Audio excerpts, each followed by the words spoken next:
TRS अखिलती कायदीन ने हालिया बल्दी इंतखाबात में गुलाबी जमात के शानदार मुजाहरे पर खुशी व मसरत का इजहार किया और कहा कि वज़ीर-ए-आला केसीआर की तरक्की और बहबूदी स्कीमात की वजह से ही पार्टी को कामयाबी मिली है। वक्फ बोर्ड मेंबर वहीदुद्दीन और मिनारिटी फाइनेंस कॉरपोरेशन के साबिक चेयरमैन अकबर हुसैन ने कहा कि तेलंगाना में टीआरएस पार्टी अवाम की पसंदीदा पार्टी बन गई है।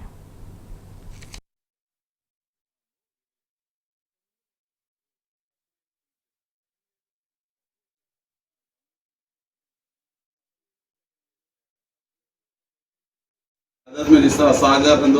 ग्रेटर हैदराबाद बूस्टा वरंगल खम्माम सिद्दीपेट में बहुत बड़ी इससे हम कामयाबी लिए हैं, तो केसीआर साहब की डेवलपमेंट में लिए और केटीआर साहब, हरीश राव साहब और विनोद कुमार साहब, हर मिनिस्टर्स की इस जो डेवलपमेंट थी तेलंगाना में, हिंदुस्तान में ऐसी कोई ऐसी स्कीम नहीं है और रियासत तेलंगाना में। टीआरएस पार्टी एक वाहिद जमात है जो इंशाल्लाह आने वाले 20 साल तक तेलंगाना रियासत में टीआरएस पार्टी केसीआर साहब की ज़ेर सरपरस्ती में इस रियासत पर हुक्मरानी करेगी इंशाल्लाह, अल्लाह ने चाहा तो। क्योंकि अवाम इतना पसंदीदा कर रहे हैं केसीआर साहब को,